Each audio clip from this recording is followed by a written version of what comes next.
Sepertinya ada sebuah telur yang tertinggal. Assalamualaikum warahmatullahi wabarakatuh. Perkenalkan, nama saya KL dari kota Surabaya. Kali ini saya akan menyampaikan sebuah dongeng yang berjudul Godwit, si burung betina yang hebat.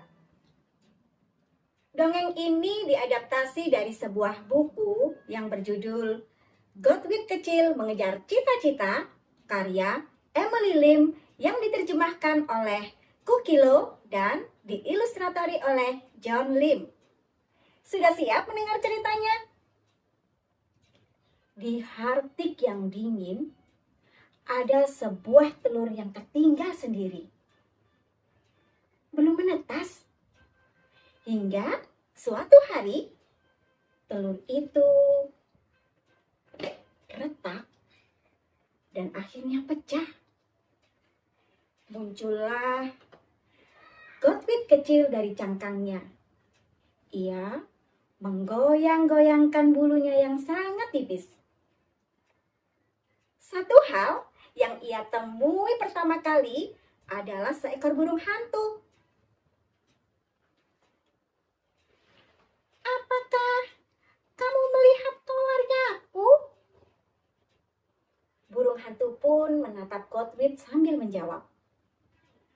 "Wah, kamu terlambat karena semua keluargamu sudah pergi jauh terbang ke selatan."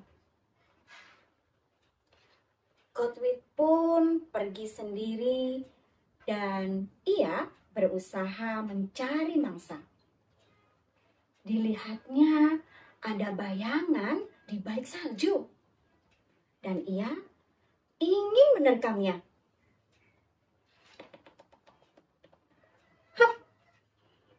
Ya, sayangnya Godwit meleset dan nampaklah wajahnya begitu sedih.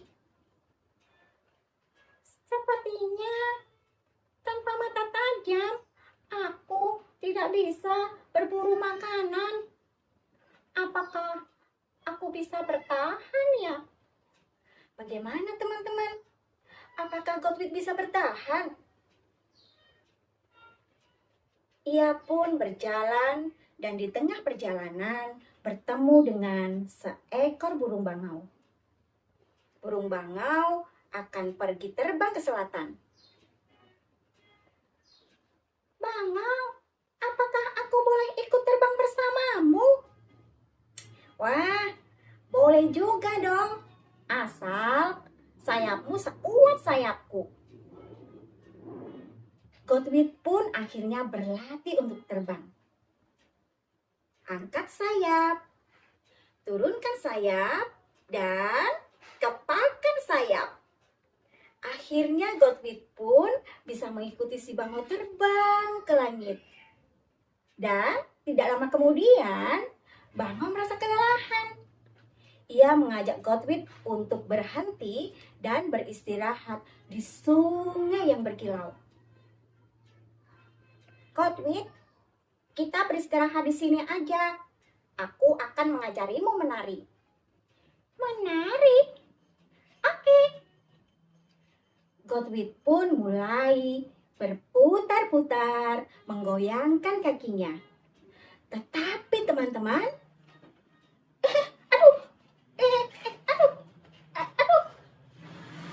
ternyata Godwit tidak bisa menari.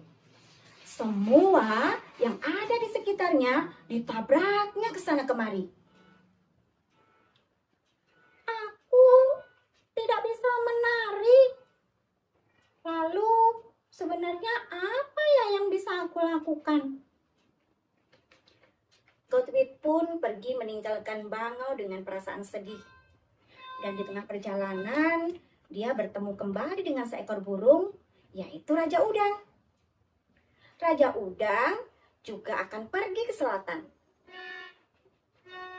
"Raja Udang, apakah aku boleh ikut terbang bersamamu?" "Ah, tentu boleh. Ayo kita terbang bersama." Teman-teman masih ingat bagaimana Godwit terbang? Yuk kita ikuti bersama-sama. Angkat sayap, turunkan sayap, dan kepakkan sayap. Mereka pun terbang bersama di langit sangat tinggi. Dan tiba-tiba Raja Udang memutuskan untuk berhenti di sebuah pulau yang kecil. Godwit, ayo kita berhenti di sini. Aku akan mengajarimu menyelam. Menyelam? Ya, kita akan berburu. Godwit pun mengikuti arahan dari Raja Udang.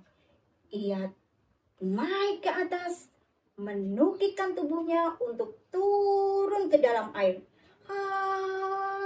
Aduh.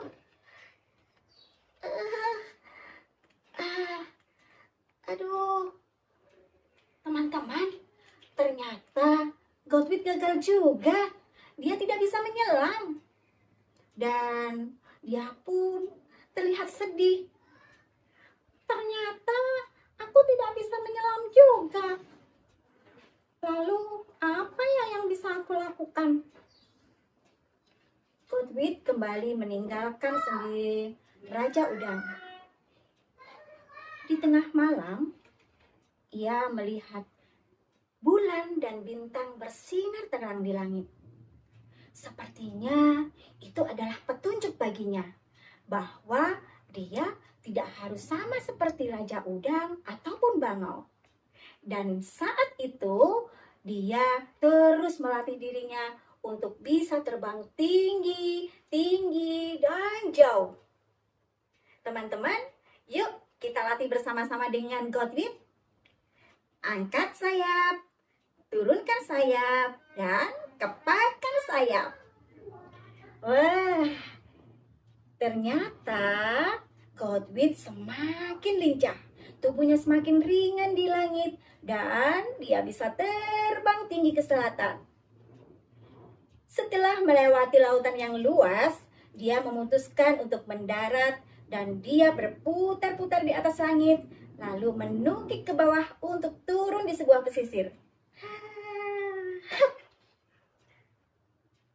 Di sana dia bertemu dengan Godwit tua dan Godwit tua pun menyapanya. Wah, kamu sangat hebat. Aku sangat bangga dengan kamu karena kamu bisa terbang sampai ke sini. Iya, terima kasih. Aku juga bangga dengan diriku. Iya, karena memang itulah kekuatan kita. Setiap tahun aku selalu terbang dari Arktik ke tanah Kiwi. Godwit pun mendengar cerita itu dengan perasaan kagum. Dan ia mulai sadar bahwa untuk terbang tinggi dan jauh ke selatan dapat ia lakukan sendiri. Nah, demikian teman-teman dongeng dari Kak El. Semoga menginspirasi ya. Selamat dan salam dari Kak El. Semoga kita bertemu di dongeng-dongeng selanjutnya. Salam.